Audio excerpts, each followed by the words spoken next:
Good afternoon, listeners. My name is CC Thornley, and I play banjo. And I'm Emily Wolfe, and I play fiddle.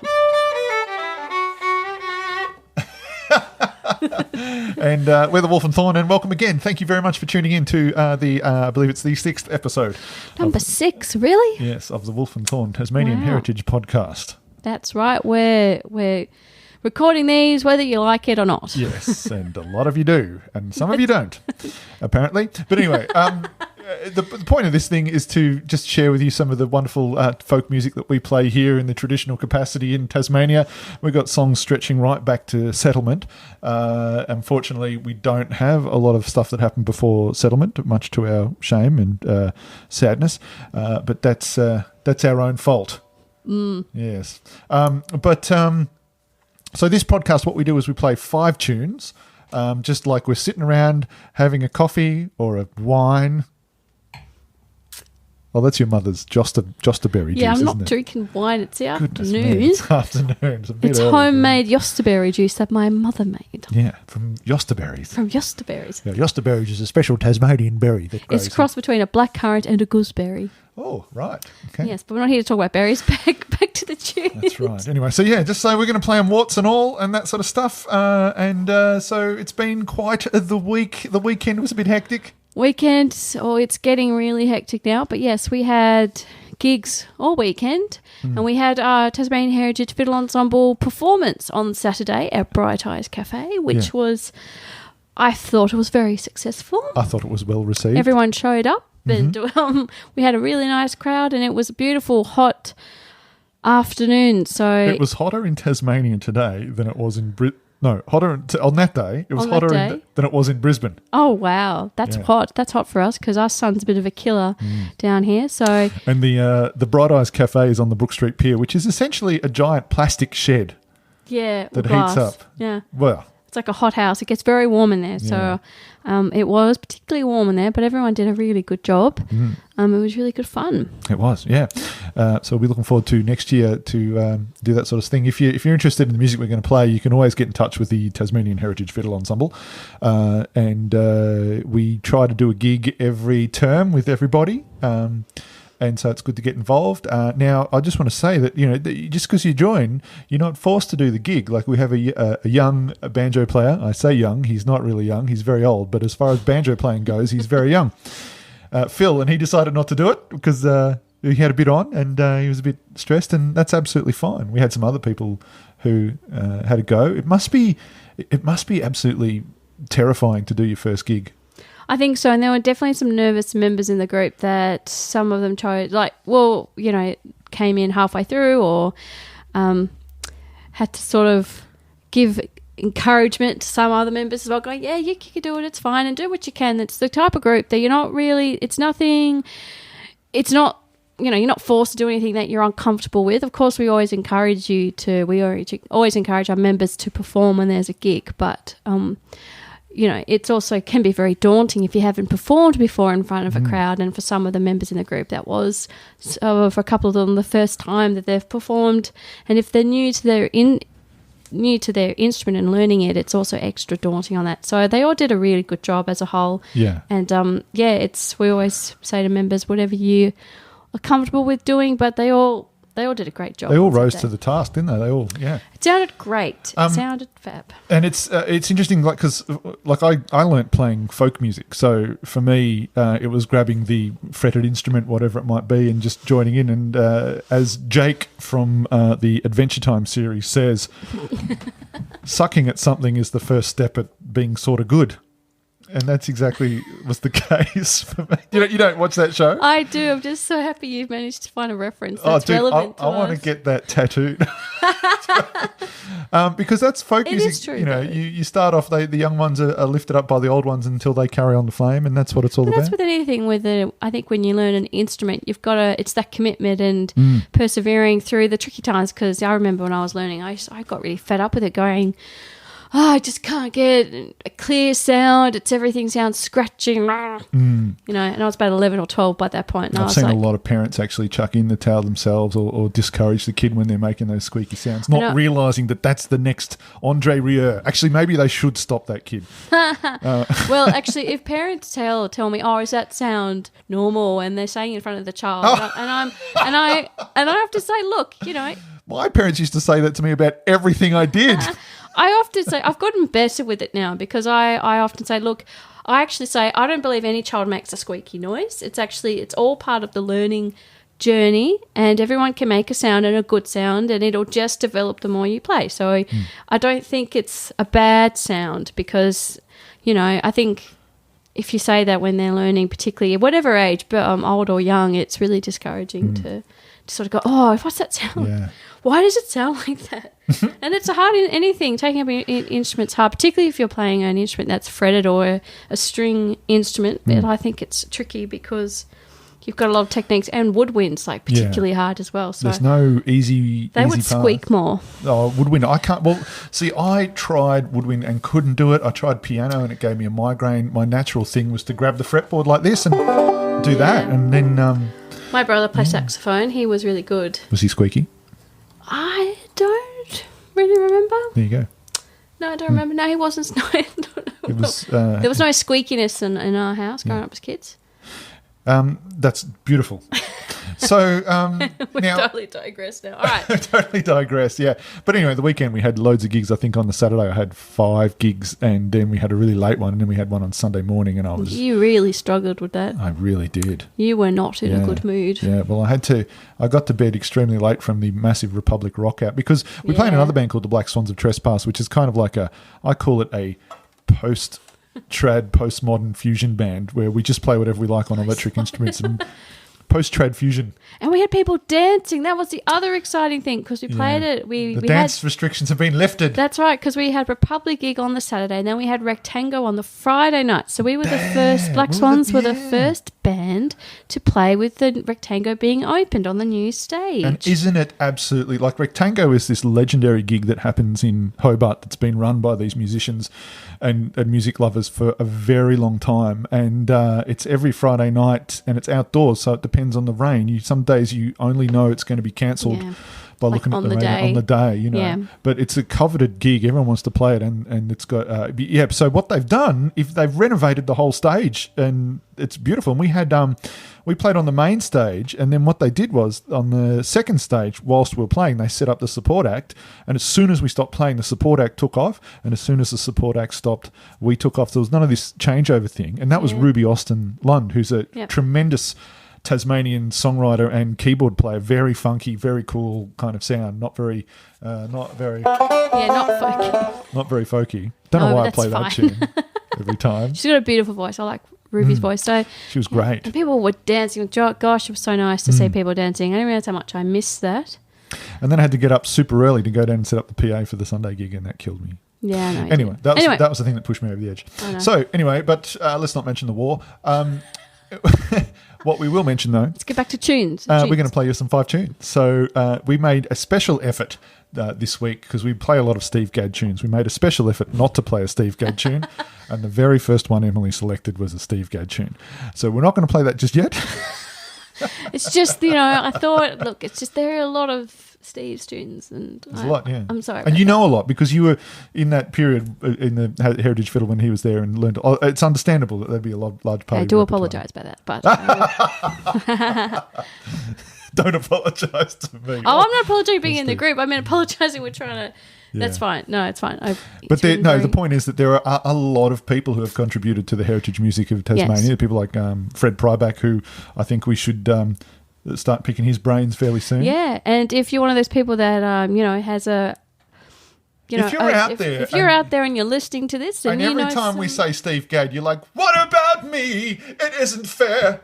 Please tell us. Tell us. Email us. Give us a call. Letter on our Facebook page.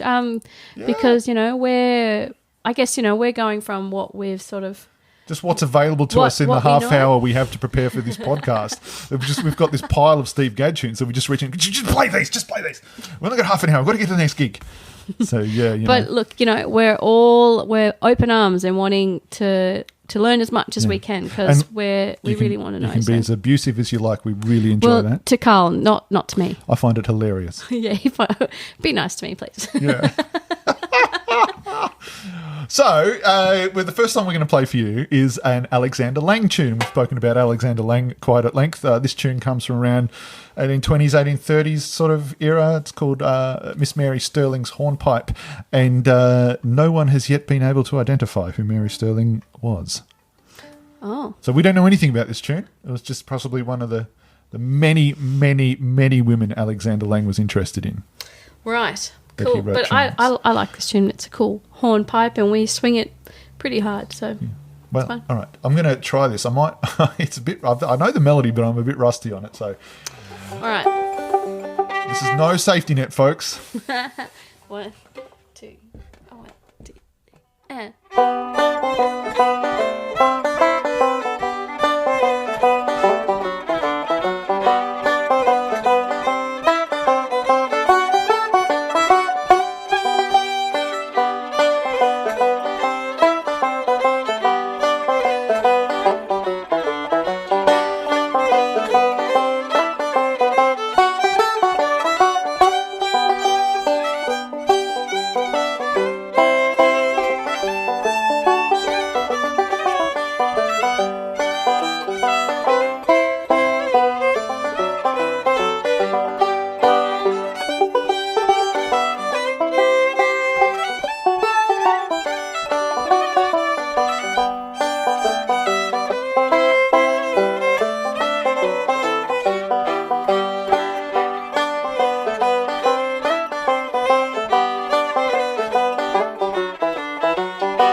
Well, some of those notes are okay. Some of those notes.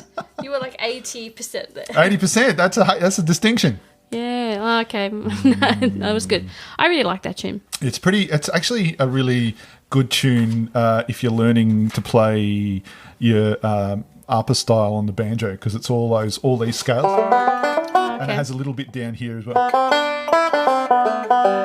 So it's really good if you're learning scales on banjo, that one. Because the other thing too, being in G, on that arrangement, there was quite a few, in my opinion, unnecessary chords. But because I mean, you throw in your sixes and your twos, but really it's just ones and fours and fives till the cows come home. So like what I'm saying, if you're in G, if you fall off, like I did many times in that tune, you can just rely back on your G positions and your C positions in the key of, like... It's a pretty nice. It's a nice fiddly tune, because just how it's written on the register on the violin, it's quite nice to play. But speaking of Steve Gadd, yes, I did actually email him. You did. You emailed him. He said he was particularly busy scouring the countryside for heritage songs. Yep. So he said he might just. Oh, what's that sound?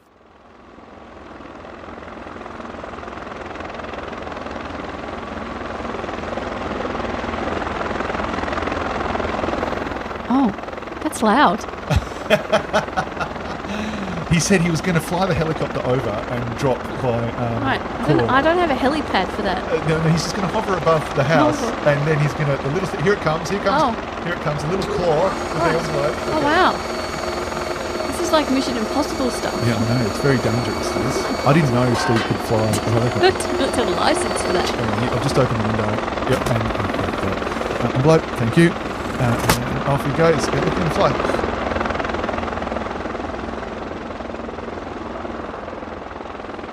Oh, wow. It's awfully close to that mountain. Look out, Steve. Oh, no. I don't think Steve knew he could fly a helicopter either. Oh my God, it's all the humanity. He's crashed into the top of that mountain. I know he's rolling down the... Oh no.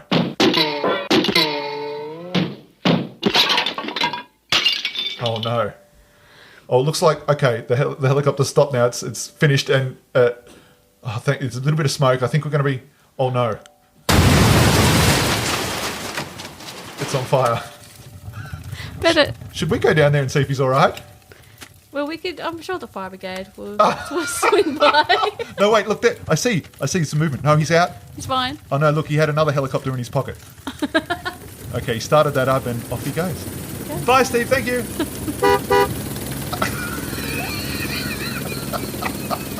Wow. Thank goodness for that. I was deeply worried for a minute there, folks. What an episode. What an episode. Well, shall I open the envelope and find out the... Okay, here we go. So the next song we're going to sing... Sing? The next song we're going to sing with our bodies. The next song we're going to play with our phalanges. Oh my gosh. It's getting towards the end of the year, isn't it? I could just feel it. Yeah, I'm going a bit crazy. I'm going a bit psychotic. No, anyway, as I was saying, the next song I'm going to play is Humors of Bagdad, and this is also an Alexander Lang tune, and this was composed by Lang during one of his 2 periods stationed as a constable at Richmond. So it's either from 1829 31 or it's from 49 to 50. This is a dedication to the town of Baghdad in the southern Midlands West Cole River region, not the one where Aladdin comes from. An interesting aside Steve's written here is that the Tasmanian town's internet centre back in the day, because back in the day when the internet was invented, you had one computer in every town and everybody had to go to that computer and get their emails from. Yep. Right, yep. This town, the internet centre, received lots of emails in support, sympathy and solidarity during the Second Gulf War when the Iraqi city of Baghdad was being bombed by the Americans. Oh, right. Okay, well that's... Different Baghdad. Yep, different Baghdad. Yeah. Anyway, so this is the Humours of Baghdad, and yeah, it's an Alexander Lang tune. How are we going to do this one? We'll put our fingers on the fingerboard and play the tune. Oh yeah, I didn't think of that. So it's a 6/8, so I always like a little bit of a jig, but we're not going to go too fast with this. We're going to keep it quite steady. Good. Yeah. I'm not too familiar with this tune. I like this one. I'll just follow you. Okay. And...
Oops, went off on a bit of an excursion at the end there and didn't quite make it back home.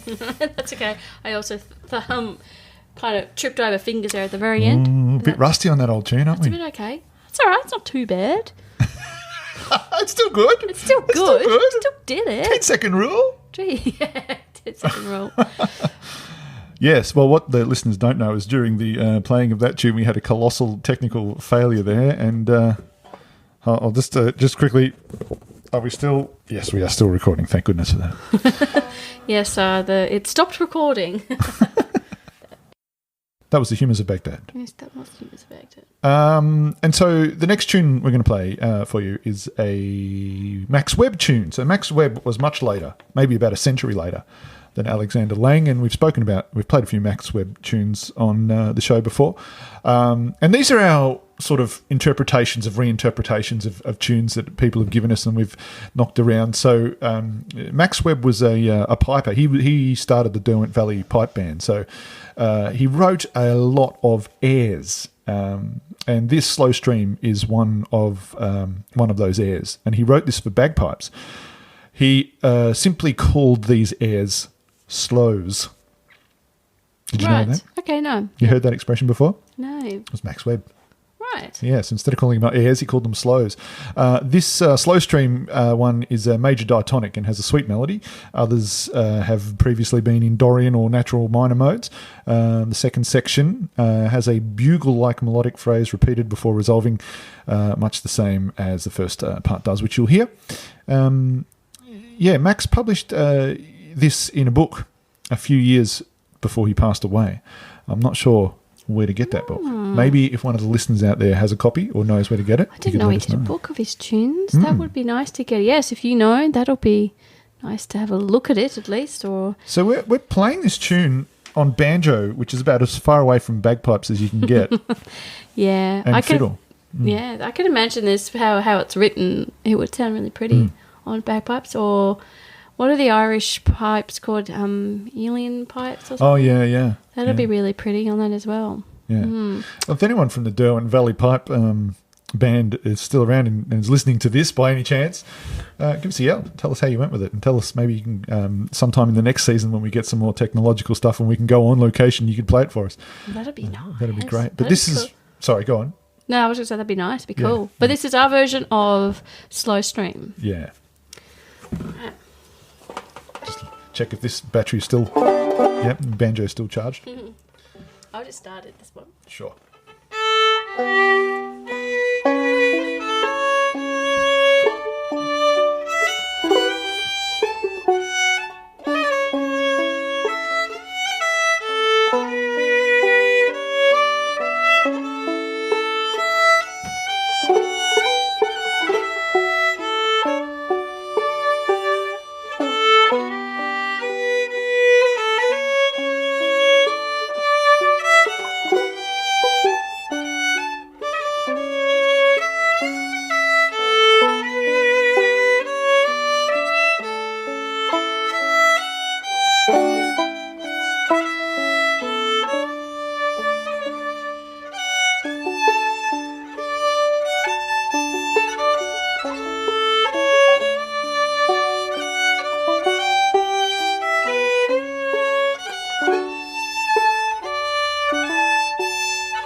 was a nice chord you ended on at the end. Thank you. It's been a bit fancy. We've been fancy. Double stopping. When Awesome. I can. Awesome. Yeah, sounds good. So that was Slow Stream by Max Webb, one of his slows. I really like that tune. We played that on Saturday with the group. Max Webb is a very underrated Tasmanian composer, I think. He's written beautiful tunes. Yeah, I really like his tunes. He's got a really nice way of referring the melody and then really nicely tying it off. And you feel really satisfied going, oh, yeah, I feel like it covered all the things and it's really, really nice to play. That's how when I play his tunes, that's sort of how, particularly with Slow Stream, I just really like that repeated phrase in the B section. I just think that's great. And just how it resolves at the end, I kind of go, oh, yeah, that's nice. Yeah, I was sort of because I'm not too familiar with the melody, so I was relying on that little motif at the every fourth bar passage to come back to. But it's fun to make it really big. So with more plays, add more harmonies and stuff. It's really nice. I guess that's the thing about writing for bagpipes. You write big spaces for areas, big areas to be filled up with big noise. Yes. Yeah. I'm really wanting to hear that now on bagpipes. I think that'll sound really cool. Yeah, I think so too. Yeah. Now, this podcast, because we've been playing a lot of Steve Gadd stuff, and as I said, there's a lot of other things out there. And I said to Emily, look, just for a change, let's do a song that isn't by Steve Gadd. And I chose one that was, because I didn't the first one that she chose. Well, I don't know. Anyway, but there you go. I can't, Well, we can't get away from you, Steve. We can't quit you. But this is a song that Steve wrote called Edie's Scones. Yep. And according to the Steve helicopter telegram, Edie Dawson of Swamp Road, Franklin, would always make fresh scones. If you're going to pronounce it scones, get out. Would make fresh scones for visiting musicians, served with butter and strawberry jam. The Gadds were collecting so many tunes for the Dawsons, they delighted in writing a few for them. And this was written for Edie and her scones. Unfortunately, her melodians were in G and C, so the key of A didn't work very well for her, but she always requested that they play it. Now, this is in the key of A, so I might do something a little bit unprecedented for me. You can do the shortcut, aren't you? Yeah. Now, I've got to explain, I'm putting a capo on my banjo right now, as you hear.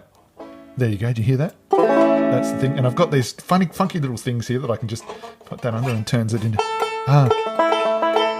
So I just put a capo on my banjo. I don't like doing this. And a lot of banjo players just live by this. And I'll tell you why I don't like playing this. Is because...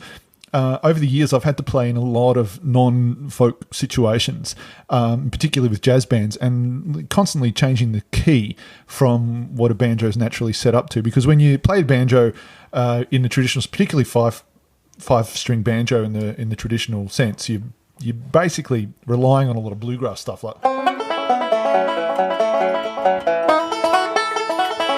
And that's all sort of relying on my open strings there to come away. So what they do is they have the one pattern they play. Maybe it's this. Or maybe it's this. Oh, it's that one pattern anyway. And they just get the capo and shift it and shift it and shift it. But I found that playing with a lot of jazz bands and doing a lot of different sort of non-bluegrass stuff, that just shifting that one pattern around was inappropriate. So I had to figure out a lot of closed positions. And then you're playing in a band, they'll do one in G, you get one for free. Then they'll go to B flat, then they'll go to E flat, then they'll do one in F sharp minor and all these different other keys. And I found that it was much more valuable for me in that situation to learn my closed position. So I strenuously avoided just relying back on the capo. However, the capo does have its advantages. The first thing it does is lower the action on my extremely high action banjo, so I can get a lot more of this, all that kind of stuff a lot quicker. And it freshens up the tone a bit of the banjo. Sometimes I'll just put on the capo and just have a little blast just to freshen up. Because this is with the capo and this is without. So yeah. So that's my little capo story for today. That's my capo story. That's my violins don't have capos. We just practice. Well, I agree.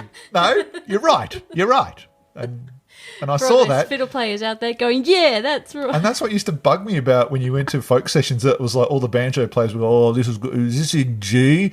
No, this is in A. Oh, hold on. I'll get out the old. And off they go and put the clamps on. And it's like, yeah, why? Just learn your close positions. Yeah, that's right. Practice hard.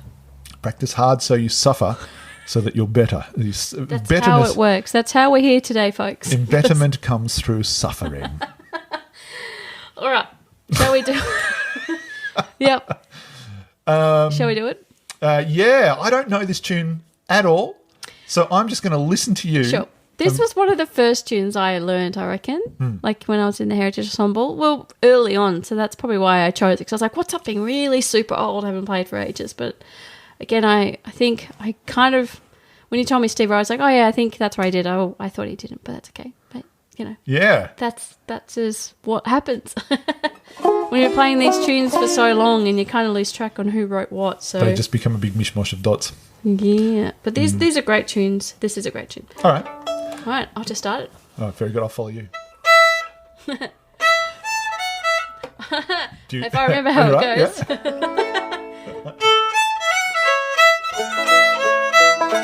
No, I played the wrong tune again. You know what I keep on doing? I keep playing a different tune. Is it that one? Yeah. Because that's the other Max Webb Joys tune. That's the Joys of Piping. I'm playing Joys of Piping. Yeah. Do you need to take a moment? Do you need a moment? I've got it.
I can explain. that horrible chord there. That chord was this chord, which was an F sharp, and it did not belong in that tune. And that's the problem with capos when I've so ingrained myself in closed position chords. When I go to the E, I'm thinking it's an E, and I need this thing because I'm not thinking. You see, I didn't suffer enough. Go home and suffer some more, and come back next week. It's half an hour of scales, 2 hours of self-flagellation. Maybe we should talk about one podcast about routine for practice sessions. Yeah. How we, well. Yeah. Well, first of all, you put on your slippers with the broken nails on them, and then every time I don't know what you do, but that's not how I practice. No, you're right. Yeah, I mean that might be a worthwhile thing to look at. Tips on practicing. Yeah. On what to do and not what to do. Yeah. Look, and just off the cuff, I always tell my students, you want to do, if you do, I'll say this to anyone, if you do a minimum of 15 minutes practice a day, you're going to progress eventually. If you do more, you'll progress more. But what you don't want to do is burn your brains out. So you don't want to sit there for 2 hours and just do nothing but practice and practice. Little bits regularly, you'll go further a lot quicker. Like when I was learning, I was trying to do like an hour of practice a day, and I just to get so tired. And then my teacher was like, you know, you start to lose concentration about after the 45-minute mark, so you just don't take in anything more. So she goes, anything up to 45 minutes, that's a good session. Having said that, there are days when I just love playing my banjo so much, I will play for 4-6 hours straight. Yeah. You know? but that's more of an enjoy. If I'm not enjoying it, if I'm sitting there stressing, because quite often I'll pick up some bark or something like that just to practice reading the notes. Yeah. And I find that I can usually do 15, 20 minutes and then I'll go away and I'll come back and I'll go away. But if I sit there agonising over a bar trying to get it, it just won't. Oh, it's not worth it after. But I'll put it away and I'll come back the next day and play it flawlessly and just think, how the hell did that happen? I mean, I dreamt about being chased by a bear the other night. It's got nothing to do with this song. How did my brain process this? That's pretty cool, though. Yeah, well, it was terrifying. Oh, not be chased by a bear, but Yeah, the we fact had that you these could go guns up. and we're shooting it. It was just making it angry. I was like, oh, I'm going to end up I think like it's probably because you started to like playing computer games. Leonardo DiCaprio in that Revenant film. This is terrifying. Oh, no. Okay, we're not going down that route. And I was trying to climb up the wall. No. And the wall was made out of couches. And I just kept falling down. These couches are mighty soft, but the bear's very hard. I think we're up to the final tune. I was going to say, in that 15 minutes, what I normally tell my students is, whatever you practice, do 1/3 of just mucking around and enjoying your instrument, and 2/3, reverse that. 1/3 focusing on your instrument and focusing on the part, and 2/3 just mucking around. You're going to get more out of the mucking around than you will out of the 1/3 of serious, got to get those dots, got to get those notes. But if you don't sort of balance it out that way, you won't have the fitness to get anything. That's what I reckon. That's what I tell them. Yeah, that's what I find works for me. Yeah, like I think you got to find an enjoyment of what you enjoy playing, because you get, I guess you can relax a little bit and don't have to stress about, got to get that piece or that technical thing, or then you find when you go back to it after you've had a bit of just enjoyment, free time, I guess you can sort of you get it then. The brain synapses have grown or something. Yeah, because I used to all the time. I used to like focus on scales or something, and then I'll have a break, I'll come back, and then I'll focus on pieces, and then I'll come back and I'll do just the tunes I want, which end up being all lots of folky stuff anyway. And when you were starting out playing music, how much time did you spend working on developing your skills and playing with other people and just having fun and jamming? When I first started out, because I was taught classical, so... Oh, so no playing and fun time at all? Or? I didn't join. That was a racial slur against classical players. I'm sorry. That was a stereotype and I apologise. But I don't remember how long I practiced when I was learning, but I think it was something like half an hour. Like I did, like learning and then you go out and have a jam with friends? Or I didn't start to play with a group. I joined an orchestra when I was maybe 11 or 10. And by that point, I was already playing violin for 3 or 4 years by that point. And then I didn't really jam with anyone. I didn't until I met Marjorie Steve when I was 18. And when you started jamming with people, what sort of effect did it have on your playing development? Did you notice an increase? Or? Yes, because by that point, and actually in college I went through a Cause phase, which is an Irish band. Oh, yeah, I know the Cause, yeah. So, and I started jamming. I started playing with a friend. She was on piano and another mate on accordion.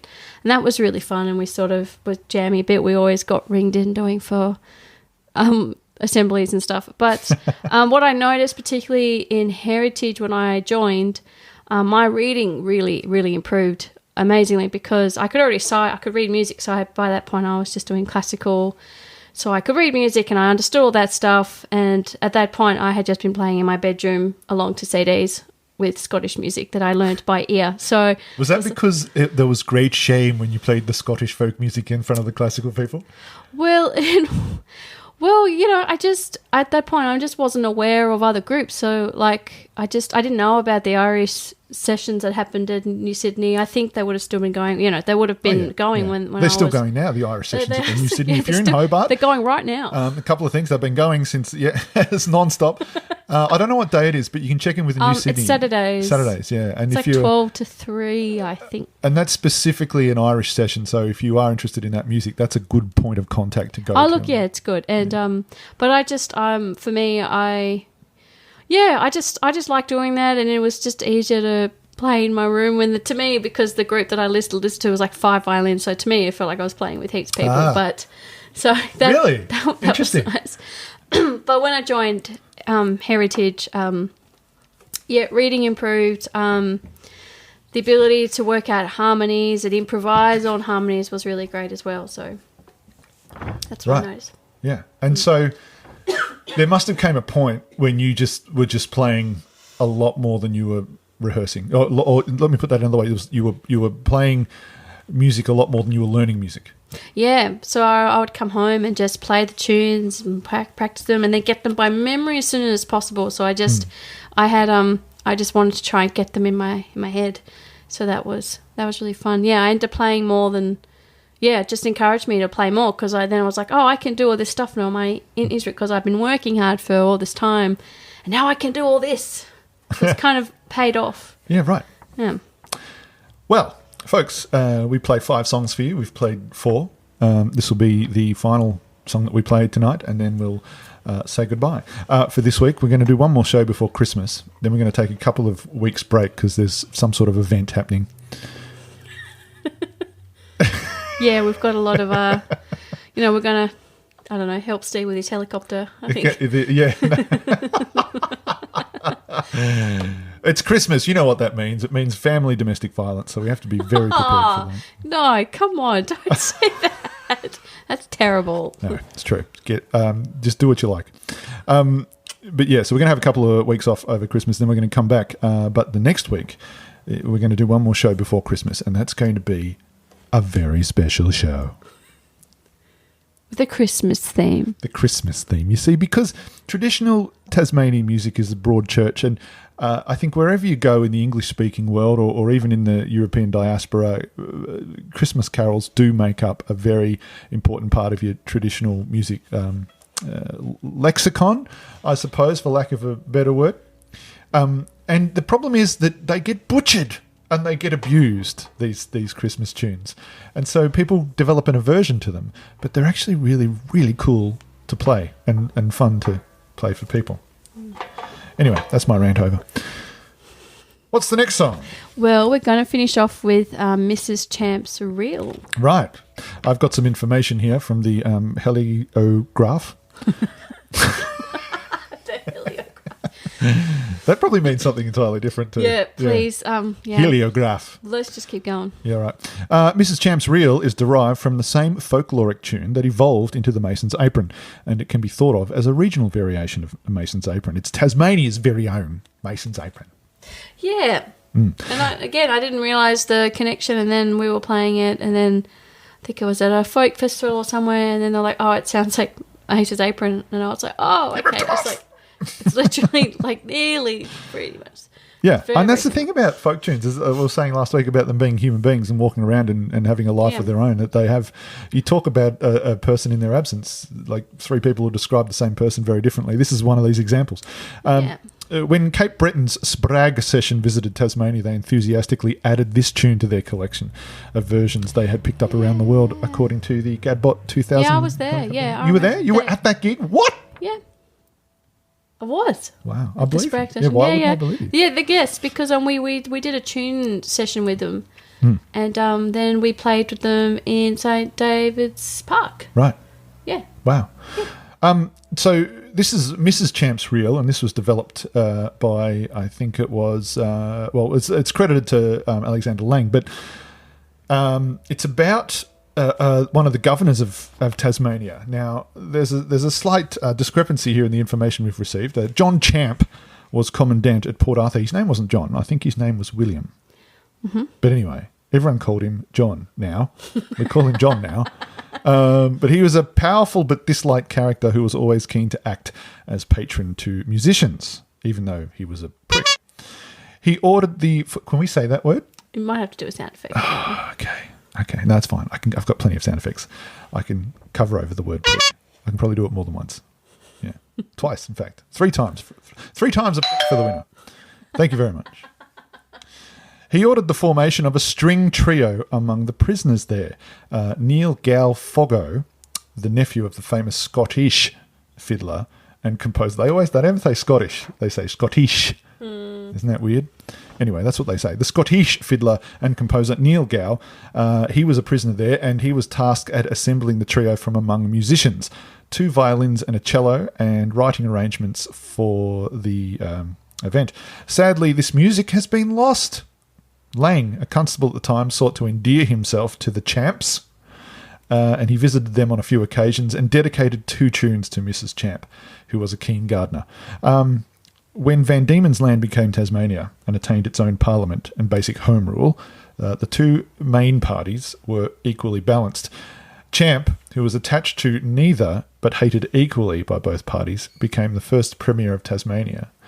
And his government that he ruled absolutely ate itself and demolished itself and ended in complete catastrophe politically for him. Oh. And that was the very first assembly. So that's where this tune comes from, and that's the history behind this tune. Didn't know that. There you go. There you go. A little bit that, most of that was from Steve Gadd. Some of that was just stuff I picked up around the traps. Yeah, cool. Yeah, right. Found some old history things in the bin. Yep.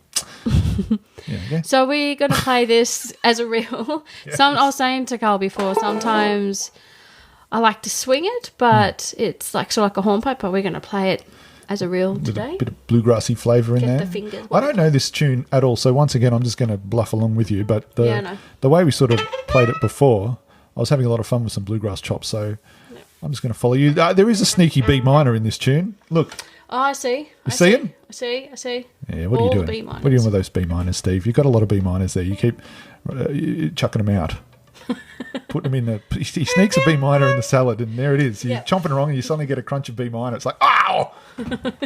It's a good one. All right. It's a good hang on. Wait. Are you starting? Yeah, All right, I'm let's about go. to. All right, cool. Are you ready? Yeah, I think so. I'm just going to start. If I can't do it. Oh, 1, 2, 3, yeah. All right. 1, 2, 3, yeah.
Is that all right? Yeah, we did it. We did it. Woo.